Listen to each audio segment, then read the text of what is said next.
very much for joining us virtually. I know that you're in the midst of a campaign, actually. And it's been difficult for you to take time out, but thank you very much. When you heard that Gowher Rizvi was going to be on the other side, you said, I'm going to be there, come what may. So we're very delighted that you've made the time. The Prime Minister, of course, this is his first foreign visit after the lockdown, after COVID. How fundamental is the relationship, General Singh, Indo-Bangladesh bilateral ties to Prime Minister's vision? If you can hear me, sir. Yes, go ahead. This is a very important visit. This is the centenary year, as they will say, Shaw Borsha of Bangabandhu Sheikh Mujibur Rahman. His emotional attachment, the way things happened, the way Bangladesh got liberated, all these add to this special occasion. Bangladesh, in the times of Awami League government, has maintained excellent relations. Relations based on equality, relations based on complementarity, relations based on looking at each other's own interest as well as the interest of the neighbors. Yes. And from that point of view, I think this is a very important phase in the relationship between India and Bangladesh, and the very fact that the Prime Minister has ventured out first time abroad after COVID speaks of the importance of this historic visit. Well, very well put, General VK Singh, laying emphasis on not just the personal chemistry, but obviously the conflation of interests. Mr. Rizvi, you've described India as Bangladesh's most important neighbor. Now, we know that this particular neighborhood has also been seeing China's overtures. So I want to ask you, and please be very honest with Indian audiences here. We're in the India Economic Conclave. It's a very important platform. Is this statement placatory, born of a real politic, or a genuine heartfelt sentiment? Mr. Rizvi. Thank you very much. First, let me pay my respects to General VK Singh, who is greatly admired, a hero in Bangladesh. And for me, it is a privilege to be in the same program as him.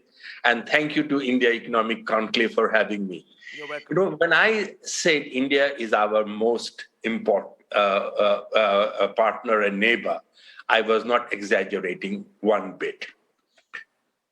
Our relationship is a long relationship. We have shared history, culture. We are neighbors in the true sense of the word. Three sides of Bangladesh is bordered by India.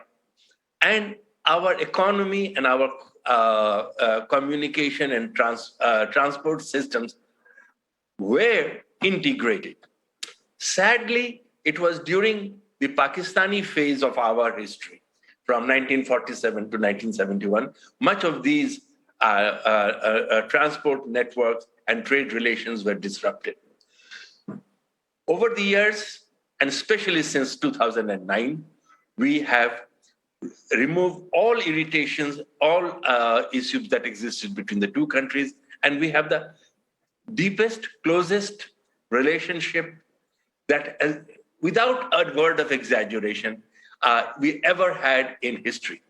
Of course, China is also our neighbor, a little distant perhaps, but it is also our neighbor. It is also an important economic partner in Bangladesh.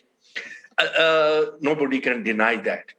But certain things I do want to deny.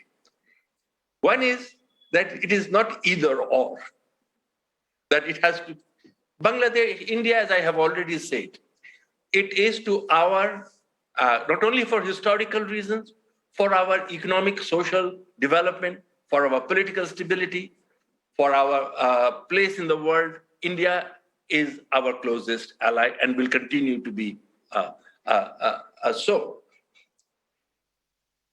Indeed, we also have economic relationship with China. China is involved in building a number of infrastructure projects in Bangladesh, like many other countries are involved. In fact, in terms of if investment is a criteria for determining close relationship, India, Japan far outweighs Chinese investment in development. Of course, there are concerns that are we becoming over-dependent on Chinese investment? I will say absolutely not. We have taken lessons from other parts of the world, including of some of our neighboring country, what happens when there is an over-dependence on over-investment from one particular country. Indeed. That is not the case with it. So I can assure everybody that India is and will continue, and it is in our interest, as it is in India's interest, to preserve, develop, deepen, broaden this relationship. Well, Mr. Rizvi, let me just continue down that thread.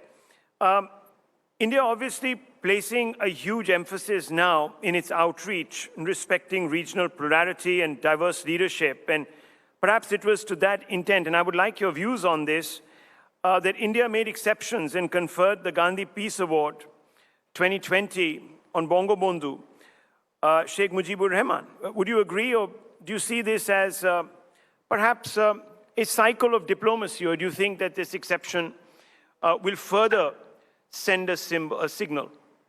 This was a very important award. Gandhi Peace Prize in itself is a very important award.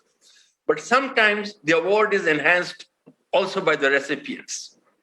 So I hope this award to Bangabandhu Sheikh Mujibur Rahman will do that. But let me say something about the award. Not only this award has come in our centenary year, what is important and most people are unaware, this prize is normally given to leaders who are alive. This is for the first time in the history of the Gandhi Peace Prize that it has been given posthumously. And Prime Minister Modi came with this award, which he today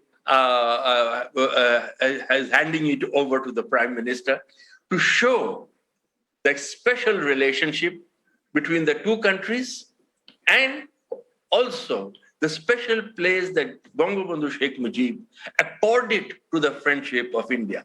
You will remember when he was released from Pakistan and he was coming from London after a year in imprisonment in Pakistan, he stopped in Delhi to thank the people of India for their role and sacrifice in our liberation. Because of shortage of time, he could not stop in Calcutta. Within weeks, he made a trip to Calcutta. And every person who was there will remember even today the warmth and the emotion with he thanked the people of it. So for us, the prize is we treasure, but I think it is also very well earned. Well, let me bring in General VK Singh, since we're really getting now to the meat of the issues. General VK Singh, the Prime Minister, of course, choosing to undertake his first trip abroad to Bangladesh. Now, you know, diplomacy comes down to symbolism so often, doesn't it? General Saab, what does this say about the emphasis that the Prime Minister is placing on this relationship? Rahul, if you would recall, in 2014, when the government took over, Modi ji said that our intention is to ensure good, friendly relations with our neighbors. You have to live with your neighbors. More you cooperate, the better it is. More you see and seek each other's interest and then work towards harmony and complementarity in that much better. And I think we have succeeded in these last 6.5 years, especially where Bangladesh is concerned, especially where Bhutan is concerned, Sri Lanka is concerned. You look at our relationship with our neighbor and extended neighborhood in the Southeast Asia. This has been a special emphasis given by Honorable Prime Minister Modi right from 2014 onwards. And we are seeing things fructify. Just see at the unanimous decision taken by both the houses to settle the land has been very long, where Bangladesh is concerned. I think Bangladesh understands the type of love, affection, and the type of relationship that we want to maintain. Absolutely. I want to bring in Mr. Rizvi. Mr. Rizvi, remember we are having this conversation in the backdrop of tensions between India and China, border issues. Of course, one of the rare border settlements we've had in this region is with Bangladesh, and that tells you so much more about the quality of the engagement. But let's not totally ignore the Chinese dragon. And I want to ask you, given that Bangladesh forms one of its significant pearls in its string in the Indian Ocean region, do you believe that there will come a time, perhaps not now, but in the next decade, when choices will have to be made? And what, if it comes to it, and I hope it doesn't, what will Bangladesh be looking at if it comes down to that? Firstly, as you know, no country should ever have to choose between one or another. Yes, well said. Yes, indeed. Every country has multiple interests, multiple focus, and it will pursue those interests and focus in its national interest. So the reason why I have emphasized our friendship with India, because it is in our national interest that our relationship between India remains on a solid form. And if you look at the advantages, one of the reasons why the relationship has deepened so much, because in the last 10, 12 years, the people of Bangladesh have begun to appreciate the benefits, because with our duty-free access to Indian market, with the resolution of the border disputes, with the starting of the coastal shipping, with our rivers being opened up to Indian ships and goods through the inland water transport agreement. In all these things are bringing about qualitative changes in the lives of our people. And also sometimes some simple symbolic things also matter. For instance, during the COVID pandemic, although Bangladesh had handled it very well, and we had taken the precaution of putting an advance request of 30 million doses of the vaccine to the Indian Serum Foundation. But the fact that Prime Minister Modi on day one sent 2 million doses of vaccine free as a gift from the neighbor, it really touched people's heart. Today he arrives, and he arrives with 1.2 million doses of vaccine. The symbolism is there, but there is also substance. And what has happened is the Prime Minister Modi has really won the heart of our people, and it has also shown that our relationship in India is not dependent on a regime. It is much more continuous and permanent than a regime. There has been a continuity, and I hope this continuity will continue from generation to generation. Important words. General VK Singh, India is adopting a very multilateral strategy to engage Bangladesh on the trade front. Now, what are the key touchstones of this potentially transformative partnership, sir? Rahul, there is so much between both our countries, Bangladesh and India, that if we combine together, I think we can make a mark in the world where trade is concerned. I'll give you one example. Let's take the garment industry. We are also exporting. Bangladesh is also exporting. In Bangladesh, the finished garment industry is very large. Very large number of people are employed. Their garments are doing extremely well abroad, just like ours are. Where the raw material is concerned, technology is concerned, India is providing that. It is exporting that to Bangladesh. Suppose, and I put this word suppose, we were as two countries, we said, look here, let's look at this garment business together, in sync, in synchronization, helping each other. Would we not capture the entire world market? I have a feeling we would. Similarly, there are many things. You want to export from our northeast. If Chittagong Harbour and port is made available to you, which the Prime Minister of Bangladesh has been saying, please use it. Would it not make things better for us? Similarly, look at the old protocol trade route that existed from Haldia right across the river going up to Guwahati. Yes.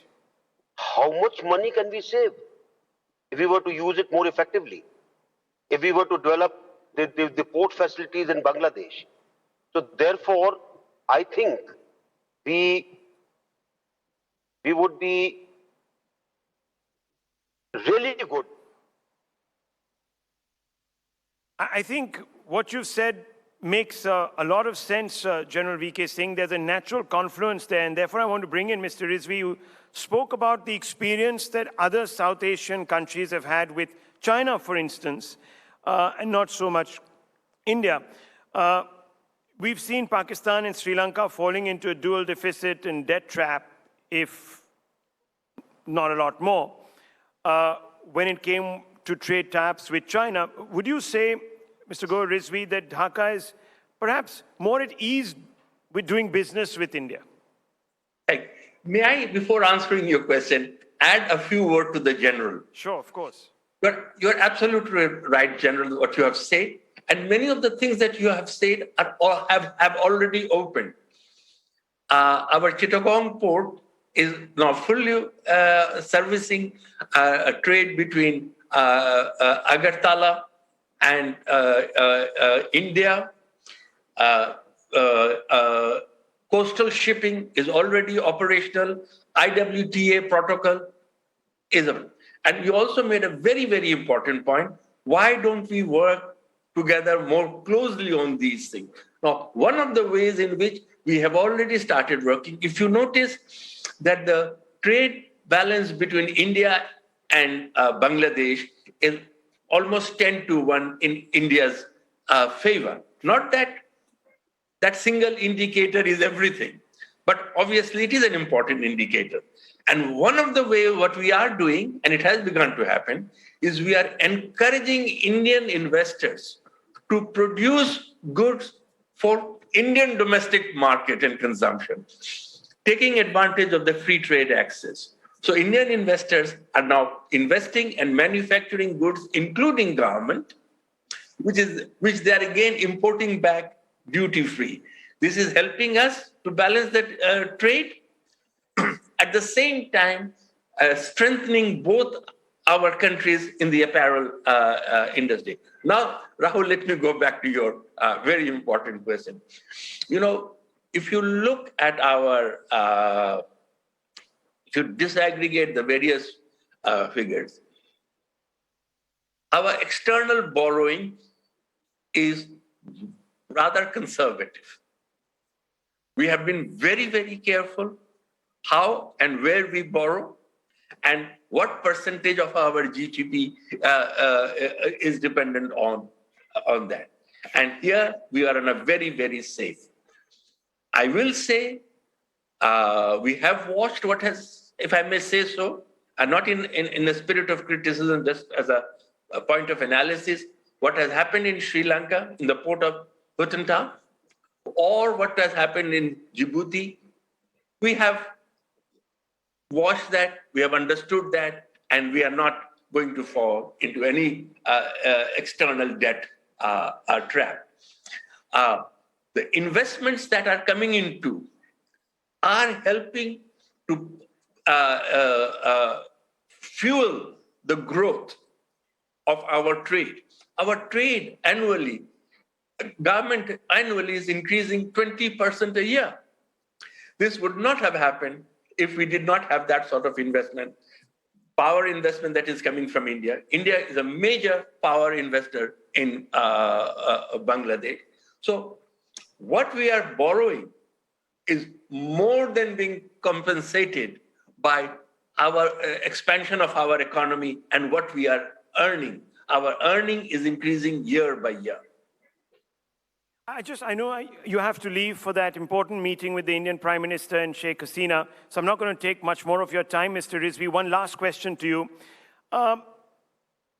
You've gone to a great extent to assuage India on, or perhaps your own domestic audience on India's decision to bring in the CAA and the NRC and implement the NRC. Now, how does Bangladesh view the message in the need for a law like the CAA? Because implicit in that message is that, well, minorities in Bangladesh perhaps are under a degree of threat and therefore require refuge across the border in India. How do you see it? Could it become a thorn in our relationships? Could it become that wrinkle that we don't need to see further on? Thank you, Rahul. And I'm glad you are giving me an opportunity to discuss. I have said this on a number of occasions, and I will repeat. And we have had a number of private conversations with the Indian leaders. And we are totally reassured that this is India's internal matter. When you say that about the minorities threatened, now I can tell you one thing. What happened before 1971 was another era. Today, Indians are not migrating from Bangladesh, Hindus are not migrating from Bangladesh in droves. In fact, recent evidence indicates that some of the families who had actually migrated have returned because Bangladesh is a plural, secular society. We attach the utmost importance to their protection in the country as equal citizens. They have all the same rights. And if you look at every field of our endeavor, whether it is in the government or whether it is in the sciences and technology, business, minority communities are flourishing. To the extent we are we are not concerned either with your national register or the act, because we know that it does not apply to us. That is your internal matter. But the Prime Minister Sheikh Hasina did say, if I may, sir, that the law is unnecessary, at least in the context of Bangladesh. Would you agree with that? Yes, because you see, there were 3 countries named in that. Afghanistan, Pakistan, and Bangladesh. Indeed, yes. Now, you will understand, Bangladesh is a secular country. To put us in the same league as Afghanistan, either it was an oversight or it was a careless insertion. So that was what the Prime Minister was saying, that there was no need to do that. We are not, our Hindus are not leaving for India.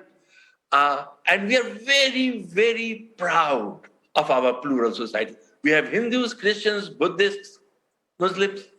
And as you know, historically, Bengalis of East Bengal, that is Bangladesh, are mostly converts, and there's a syncretic form of religion where we share each other's customs and practices and superstitions.